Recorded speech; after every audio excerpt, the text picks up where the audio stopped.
We visited Lisa Kinzer's 3rd grade class at Ireland Elementary, where we learned more about how children are learning about latitude and longitude by utilizing grid maps. Their class is combining both fun and learning by having the students up and moving around. Mrs. Kinzer shared more with us on this idea and why it has impacted the students for the better.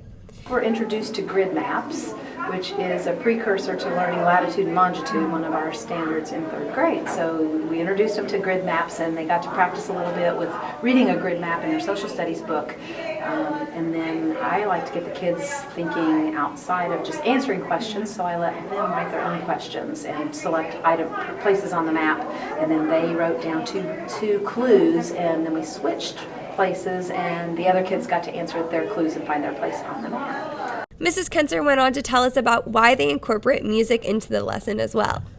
You know, I'll just tell you right off the bat, when I go to a conference or a professional development day and I'm sitting in a desk all day long, it's hard because I never sit in my desk here.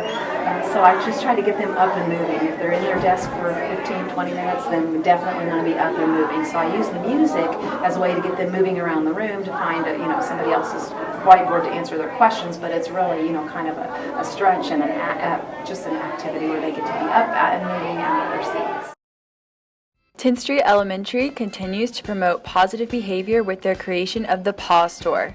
The Paw Store rewards children who have exemplified responsible behavior by choosing from a variety of prizes. Principal Kent Taylor explains 10th Street's strategy and success thus far. We've been looking for a way to improve our communication of our expectations with kids and help them understand not only what we want, but why we want it and why it's important. So we've implemented a PBIS strategy, which basically means that we're looking for positive behaviors and we're trying to support those. In order for the kids to be supported with positive behaviors, we first had to define what they were.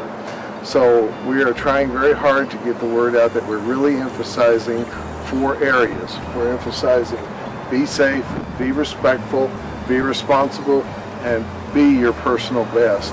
Whenever we catch a kid that's doing one of these 4 things, we try to pull out the paw dollar. And that paw dollar is a reinforcer. We caught you doing one of these 4 things just the way we hoped you would.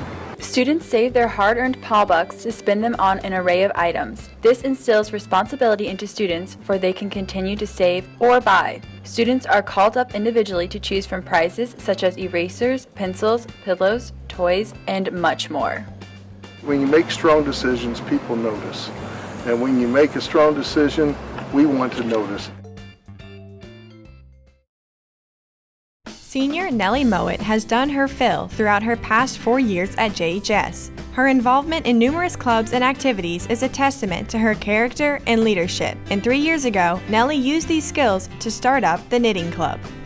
Well, when it started, I was in jazz band, and a bunch of my friends who were seniors at the time, it was Reagan Mormon, Lindsay Welf, Ryan Fritz wasn't in jazz band, but she was involved in this too, and we all enjoyed knitting when we had free time during practice. So we were all like, why don't we just make a club out of this? Because actually a bunch of teenagers sort of enjoy knitting or want to learn because it's kind of cool.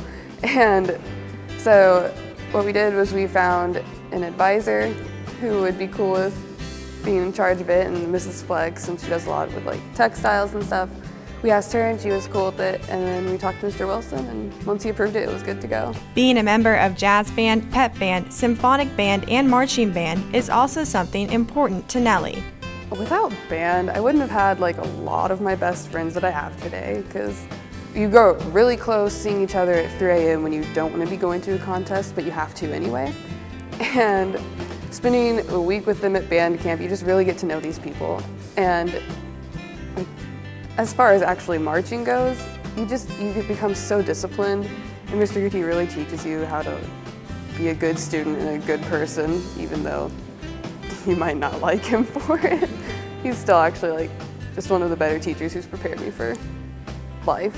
But it doesn't stop here. Nellie also serves as the president of BPA and has qualified for nationals 3 times. I started my freshman year doing keyboarding. It's just typing and formatting documents and then turning them in, and that's the contest. And I did pretty well with that because I typed a lot when I was younger too, and I've just become really good with my hands and doing that.